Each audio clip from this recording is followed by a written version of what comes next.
ver, vamos a seguir analizando desde el punto de vista económico cuáles podrían ser las consecuencias, quiénes ganan, quiénes pierden después de esta propuesta presidencial dada en el discurso de 28 de julio por Martín Vizcarra respecto al adelanto de elecciones. Para hablar del tema estamos con Arturo Maldonado, que es el profesor de ESAN. ¿Cómo está, Arturo? ¿Qué tal?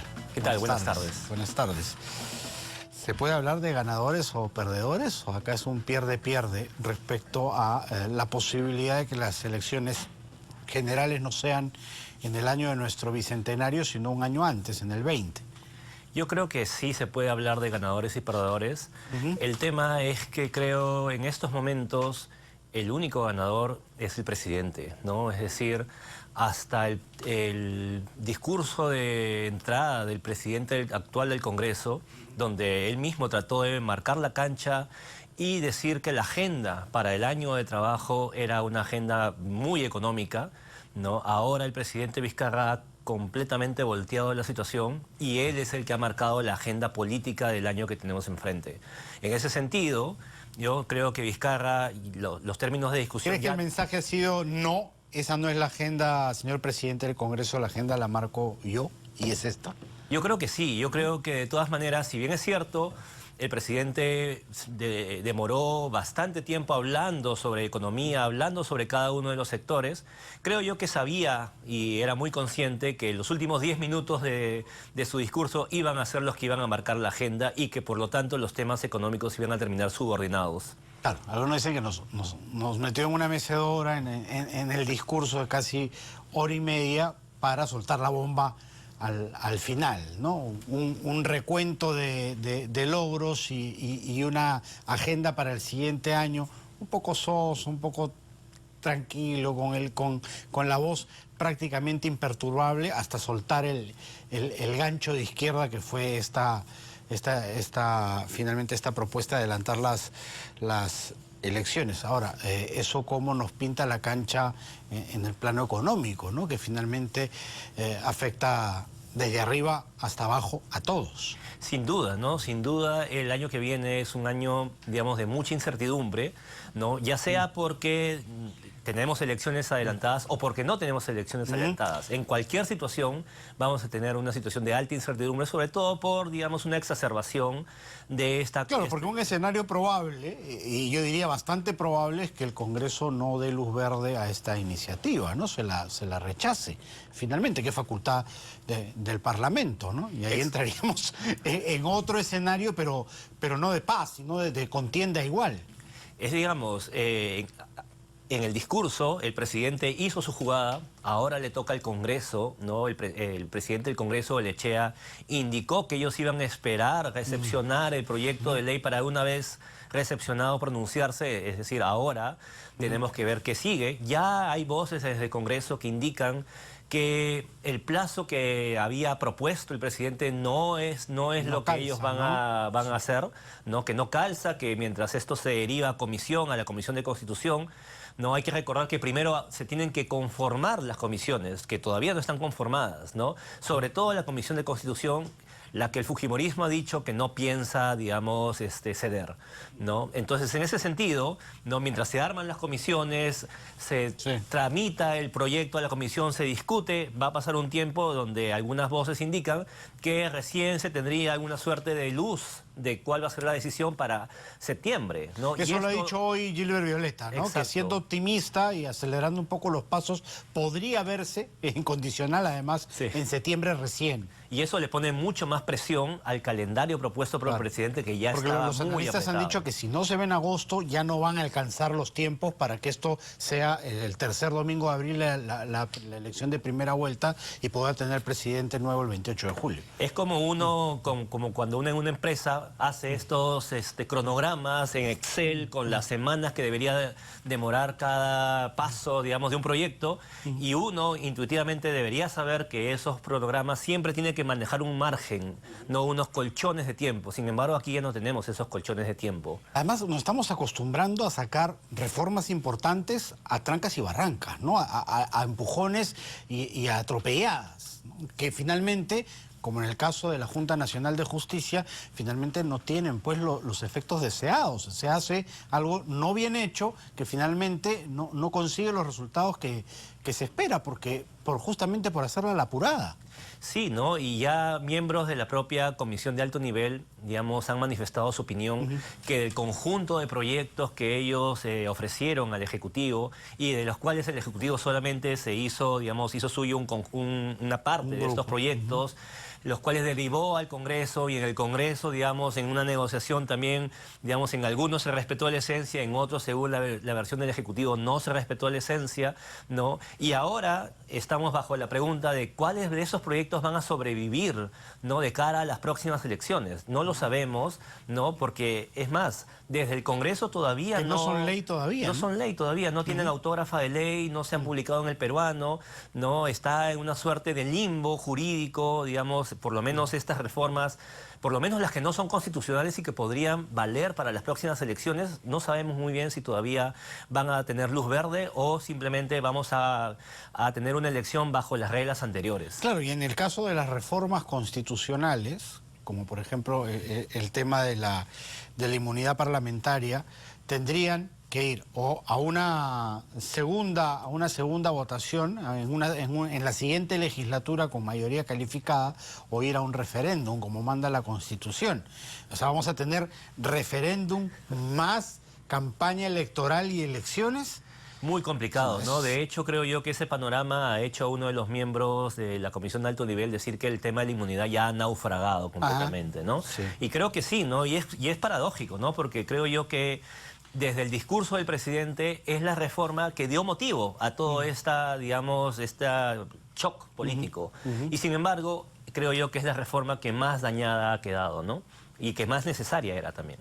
Sí, bueno, se repite más o menos el escenario de la bicameralidad, ¿no? Que también naufragó en el camino por estos cambios que llevaron finalmente al presidente de un sí vota por esta reforma a un no, ¿no? Que naufragó doblemente, ¿no? En el referéndum, y después también la Comisión de Alto Nivel y el presidente no hizo suya, digamos, esta propuesta de al menos discutir la bicameralidad más allá del resultado del referéndum, ¿no? Claro, que hubiera sido también contradecir la voz popular, ¿no? Que finalmente había dicho no, volverla a traer a la mesa de discusión con una visión distinta a la que emanó del referéndum.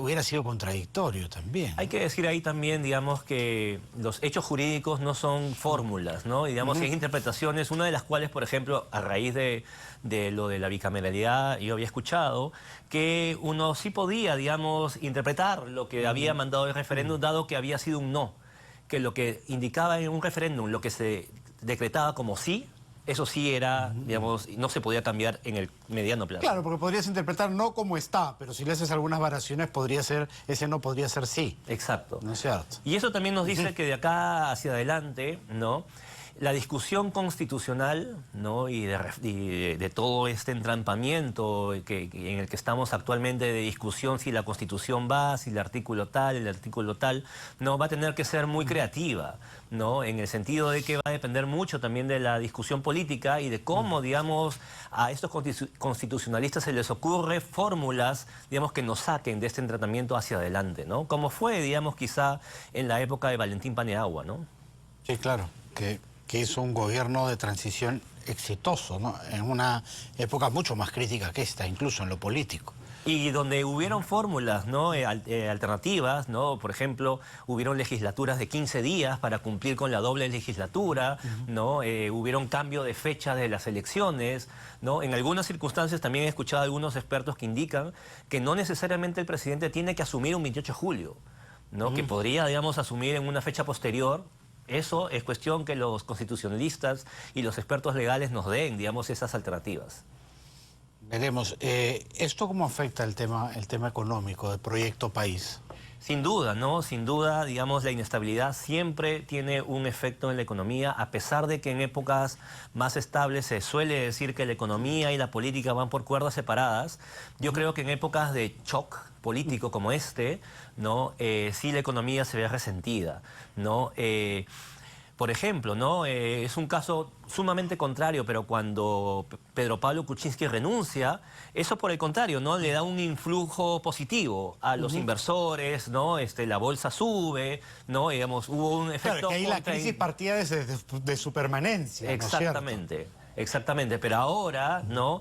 Digamos, hay una incertidumbre, ¿no? En ese momento ya se sabía que iba a salir el presidente y lo más probable era que el vicepresidente Vizcarra en ese momento asumiera, digamos, se veía una salida clara, ¿no? En estas circunstancias no hay una salida clara y por lo menos hasta que no tengamos esa salida, ¿no? Claro, Esto ese es el va a problema, estar que estamos en un detenido. escenario de incertidumbre total, ni siquiera sabemos qué es lo que va a pasar y estamos hablando de semanas o meses nada más. Eso retrae la inversión privada y ya vemos que en la pública tampoco estamos muy bien, pues, ¿no? Y también retrae, lamentablemente, muchos o algunos de los anuncios que el presidente había dicho y que eran importantes y que, como hemos mencionado, han quedado subordinados, ¿no?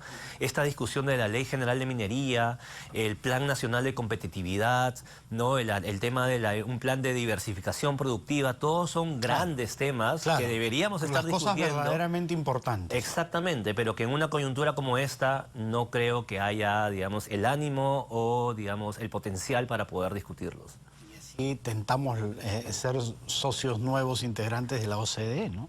Sí, yo creo que Es esa paradójico, aspiración ¿no? está cada vez más Esa lejos. también va a quedar relegada por algún tiempo, ¿no? Sí, ¿no? Lamentablemente los temas políticos están, esta suerte de ruido político, como se suele decir, yo creo que ya está llegando una estridencia, ¿no? Y efectivamente hasta que no haya un modulador, ¿no? Que nos vuelva otra vez a un orden, digamos, a una señal más ordenada, efectivamente la economía va a estar parada, digamos, las inversiones detenidas. Y entorpece también las propias reformas que había planteado el Ejecutivo, no solo en las reformas constitucionales, sino en la política, ¿no? En cómo los partidos, por ejemplo, eligen a sus candidatos. Se hablaba de elecciones primarias, internas, con participación ciudadana incluso.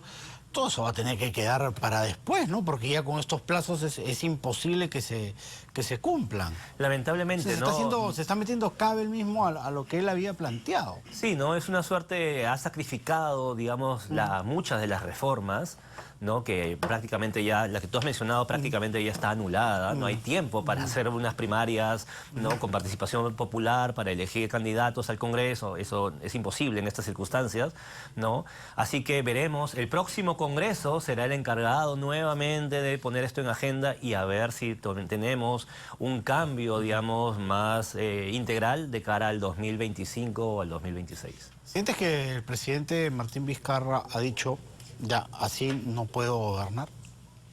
Yo creo que no se debe interpretar esto como una abdicación, ¿no? Pero sí creo que es consciente de que el fujimorismo también no ha mandado las señales, digamos, correspondientes a una suerte de paz política hacia futuro, ¿no?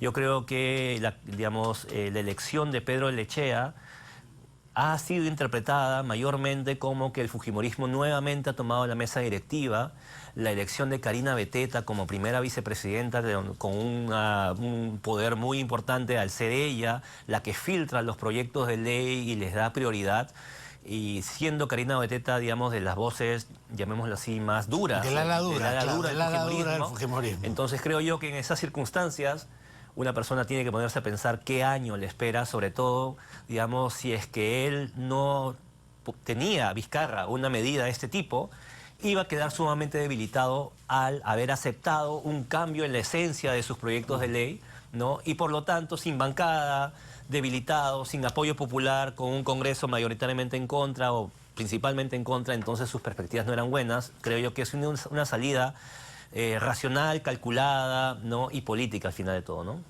Perfecto, Arturo. Muchísimas gracias por haber estado aquí con nosotros. Muchas gracias. Arturo Maldonado, profesor San, ha estado con nosotros. Hasta aquí nuestro bloque económico.